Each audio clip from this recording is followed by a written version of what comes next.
सबको नमस्कार। मैं सुनील कुमार सिंह आप सबके बीच एक महत्वपूर्ण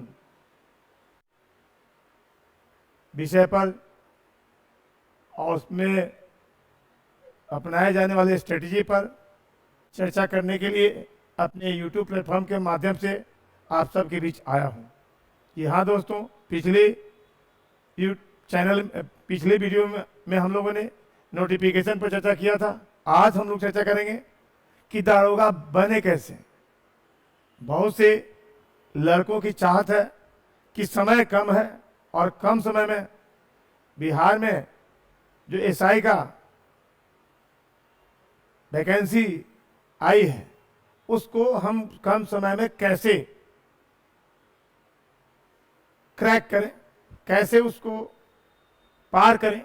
एक बाधा है, उस बाधा को हम कैसे पार करें, एक बड़ा प्रश्न है, एक यक्ष प्रश्न है। इस यक्ष प्रश्न पर विचार करने के लिए हम सब लगातार विचार विमर्श करते रहते हैं, लेकिन आज अपने YouTube प्लेटफॉर्म के माध्यम से मैं आपको कुछ बताना चाहता हूं कि आपके पास जो समय है उस समय का सही ढंग से सदुपयोग कैसे करें और कैसे पढ़ें कि आप इतने कम समय में बेहतर परिणाम दे सकें। जी हाँ दोस्तों, आपको पता है कि दारोगा का जो एग्जाम होने वाला है उसमें पीटी मुख्य परीक्षा और शारीरिक जांच की परीक्षा होगी।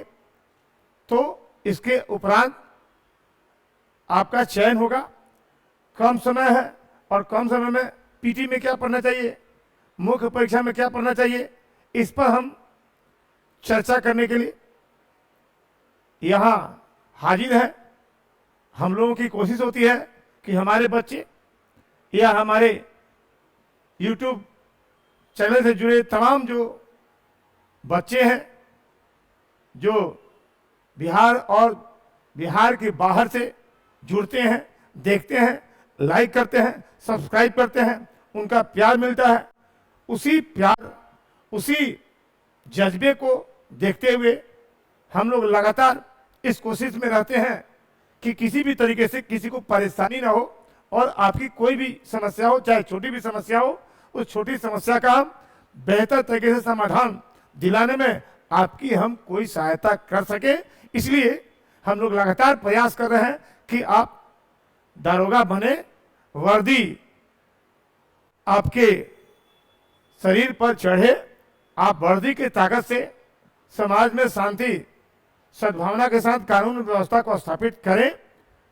और इसी संकल्प के साथ हम आगे बढ़ेंगे और बताएंगे कि कैसे इस कम समय में, इस सीमित समय में बेहतर परिणाम हम दे सकते हैं। तो चलिए मिलते हैं और देखते हैं पीटी और मुख्य परीक्षा के सिलेबस को। जी हाँ मित्रों, आप जानते हो कि पीटी मेंस की परीक्षा ये एक प्रकार से लिखित परीक्षा है और लिखित परीक्षा में आपको बेहतर परिणाम देना है। तो प्रीलिम्स जो परीक्षा है दारोगा का, वो सिर्फ और सिर्फ एक पेपर का होगा, वो जीएस का होगा। एक पेपर होगा, सिर्फ जीएस का होगा और ये 100 क्वेश्चन का होगा, जिसमें 200 अंक होंगे। 2 घंटे का एग्जाम होगा, 2 आवर्स का एग्जाम होगा। और इसमें जो विषय आते हैं वो सबको पता है, नहीं पता है तो हम बता देते हैं। इतिहास, करंट अफेयर्स, भूगोल, राज्य व्यवस्था, अर्थव्यवस्था, विज्ञान, अब तो गणित और रीजनिंग से भी 8-10 सवाल पीटी में आ जाते हैं, पहले नहीं आते थे। और बिहार प्लस स्टैटिक जीएस के सवाल होते हैं। तो देखिए, इतिहास में भी 3 पार्ट होते हैं, ancient, medieval, modern. Ancient, medieval, modern में सबसे योगदान मॉडर्न का होता है और तीनों पार्ट को मिला दें तो 18 से 20 क्वेश्चन का योगदान बनता है। तो इतिहास को हम महत्ता से लेंगे, महत्वपूर्ण विषय के रूप में इतिहास को महत्व देंगे। उसका करेंट अफेयर जो होता है वो एक बड़ा रोल प्ले करता है एसआई के एग्जाम में। इसी तरह भूगोल, भूगोल में भी कभी 8, कभी 10, कभी 11, कभी 12 क्वेश्चन पूछे जाते हैं। उसके बाद संविधान राज्य व्यवस्था से कभी 9, कभी 10, कभी 11, कभी 12। अर्थव्यवस्था पीटी में पूछे जाते हैं 7 से 8 क्वेश्चन। विज्ञान से 15 से 20 क्वेश्चन हो सकते हैं। गणित, जैसा कि मैंने बताया कि गणित और रीजनिंग का सवाल अब आने लगा है पीटी में भी 8 से 10 क्वेश्चन। और फिर बिहार और स्टैटिक जीएस का 15 सवाल होता है। अब सवाल उठता है कि पीटी में ये जीएस का जो पोर्शन है या बिहार का जो पोर्शन है उसको पढ़े कैसे। तो पढ़ने की रणनीति सटीक है मित्रों। आपको पता है कि बीपीएसआई का जो क्वेश्चन का जो पैटर्न है वो ज्यादा स्टैटिक है, ज्यादा फैक्चुअल है। इतिहास का हो, भूगोल का हो, राज्य व्यवस्था हो, अर्थव्यवस्था हो, या करंट अफेयर्स हो, या मैथ रीजनिंग का 2-4 8 सवाल हो, ये ज्यादा फैक्चुअल होता है, स्टैटिक होता है। और हम समझते हैं कि आप एनसीईआरटी पढ़े होंगे तो उसी को दोहराते रहिए और उसी पर सेट प्रैक्टिस करते रहिए। लगातार सेट प्रैक्टिस आप प्रतिदिन करते रहिए। और करंट अफेयर्स के लिए आपको पहले ही बताया गया कि स्पीडी हो, यूटेरिया हो, या घटना चक्र से जुड़ा हुआ कोई मैगजीन हो, तो आपको ये करंट अफेयर्स का पोर्शन पूरा हो जाएगा। तो मित्रों पढ़ना क्या है, तो इतिहास में आपको एनसीईआरटी को बेस्ट मानकर चलना चाहिए। भूगोल में भी आपको पर्यावरण से भी सवाल पूछे जाते हैं, स्टैटिक, संविधान, राज्य व्यवस्था, इकोनॉमिक्स के सवाल जो होते हैं थोड़ा करंट से जुड़े होते हैं।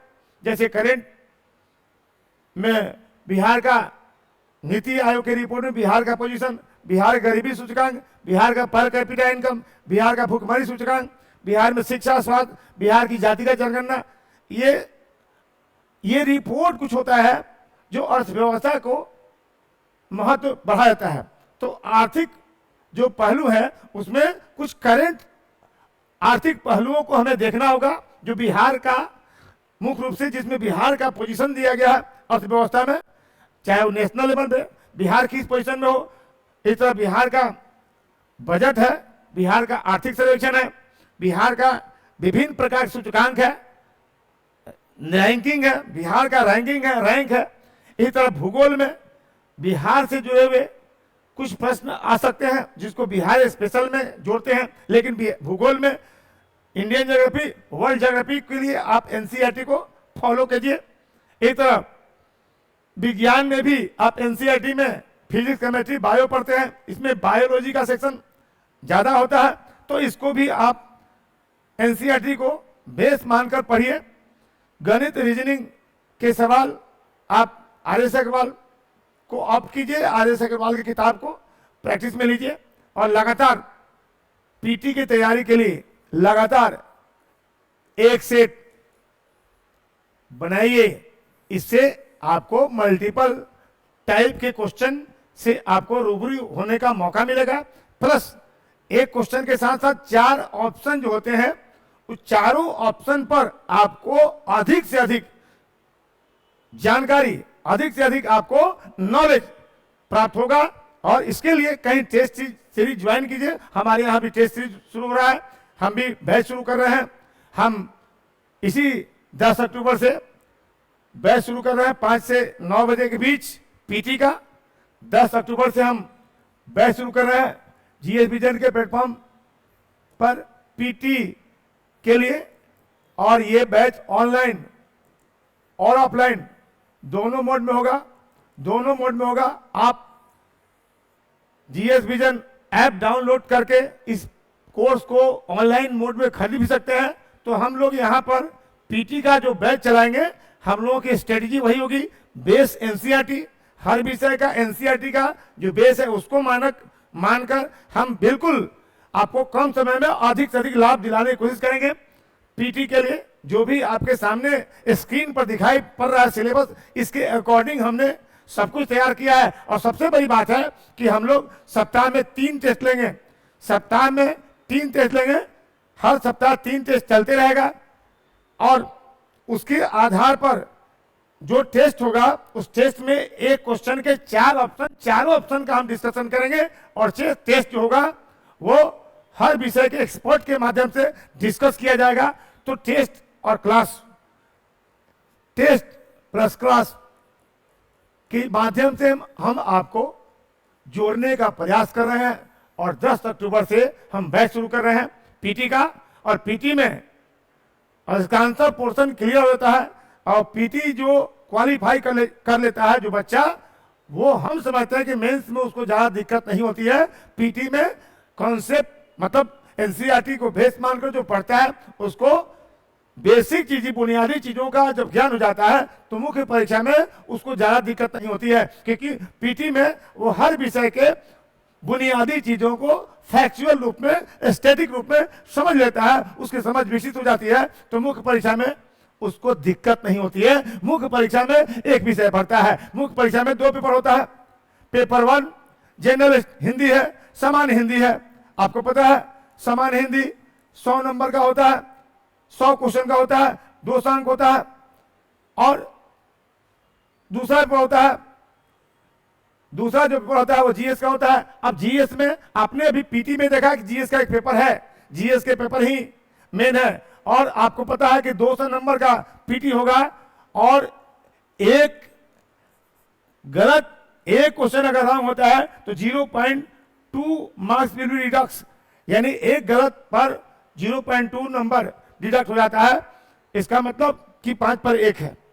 बिल्कुल ध्यान रखना है, निगेटिव है। निगेटिव मार्किंग पीटी में भी है, निगेटिव मार्किंग पीटी में भी है और निगेटिव मार्किंग मेंस में भी है। ये निगेटिव का जो कॉन्सेप्ट है वो आपको इस बात का रोतक है कि आप वेदर यू आर कॉन्फिडेंट और नॉट, आप किसी चीज पर कितना विश्वास पूर्ण तरीके से उत्तर देते हैं, आपको किसी विषय पर, किसी प्रश्न पर कितना विश्वास है, इसी को जांचने के लिए निगेटिव मार्किंग का प्रावधान किया गया है। निगेटिव मार्किंग के बाद भी अगर कोई सही उत्तर देता है, इट मींस उस बच्चे को उस विषय का, उस चीज का सही परिप्रेक्ष्य में ज्ञान है, तभी वो पूरे विश्वास के साथ उत्तर देता है। तो मेंस में भी आपको निगेटिव मार्किंग है।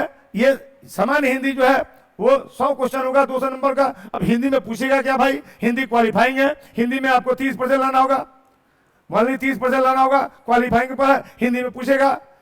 आपको समास हुआ, संधि हुआ, अनेक शब्द के लिए एक शब्द हुआ, मुहावरा हुआ, छंद हुआ, अलंकार हुआ, रस हुआ, लोकोक्तियां हुआ, विभिन्न प्रकार के रचनाएं हुई, लेखक हुआ, ये जो कवि हुए, ये इन कवियों के कविताएं हुई या लेखकों की रचनाएं हुई।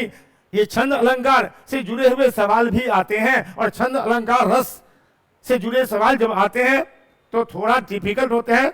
हिंदी में, मुहावरा में, समास में, संधि में, पर्यायवाची शब्द में, इसमें दिक्कत नहीं होती है। दिक्कत कहां होती है तो हिंदी में आपको रस, छंद, अलंकार, लोकोक्तियां और आपको कथन या विभिन्न प्रकार की रचनाएं, लेखक, कवि के बारे में जब पूछता है तो बच्चा असहज हो जाता है। तो हिंदी की तैयारी के लिए भी आपको स्तरीय किताब का सहारा लेना चाहिए और हिंदी को बेहतर तरीके से पढ़ने और समझने का प्रयास अभी से करेंगे।